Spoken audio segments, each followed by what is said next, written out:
Well, things are changing so fast, it's making my head spin, and I've got just to read the literature and keep up with it, I have a team of 3 people, and they're augmented, of course, by artificial intelligence. So it's a lot to keep up with, and the average person, there's no way they can keep up with it. And that's why I'll be relaunching my podcast, and it's why I'm writing a second book. It's to educate and explain what's actually real. Again, it's a long story. I think that the cheat sheet is still valid on page 304 of Lifespan, the English version.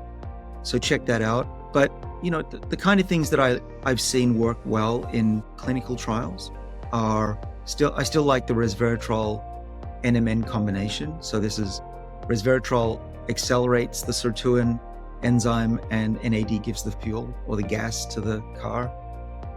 That combination is looking really good. Clinical trials look good with NMN so far. And we're going to be trying a novel version of an NAD booster starting next year, actually, which is exciting. So I'm still on the resveratrol NMN. My father is too. It's obviously not doing him any harm that we can tell. I either take metformin or berberine. For me, they're interchangeable. Sometimes I take berberine because metformin's rough on my stomach. Some people don't mind it, but mine is a little sensitive. I do the usual things, which are listed on page 304. I do fish oil, so omega-3, 6, and 9. Baby aspirin, I'm still taking that every other day.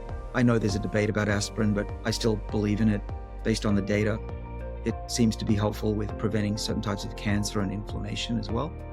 And certainly platelet activation is minimized, and thinning of the blood is a factor.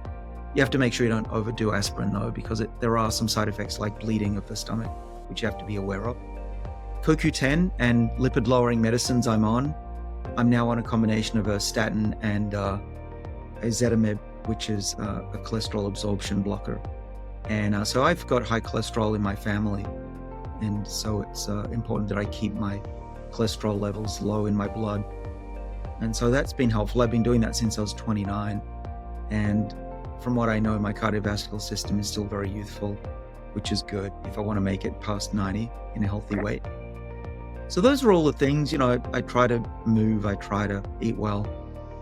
I've been trying medicines. I don't think it's a secret that I've tried rapamycin, which is a fairly potent potential longevity drug that works in animals for sure to extend their lifespan. And so I'm trying that. We'll see.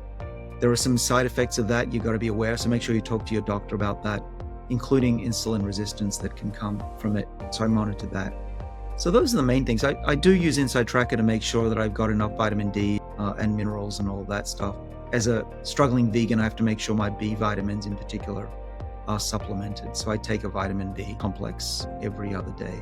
Basically my procedure, there are whole websites devoted to what I do every day, which is interesting and scary. But I would caution people to read up. There's pubmed.org, which is a good source of information. There's your physicians, of course. If you've got good doctors, they'll know what to advise you. My book, I would say, is a good start. That's a good textbook on why these things work and why you might be different than others. I would point you to my podcast as well. I put a lot of effort in making that a great source of information. A little more depth of science than your podcast, Gil, gets into. So if folks wanted to take it to another level, the Lifespan podcast is worth listening to as well, which I mentioned I'm restarting in the coming months.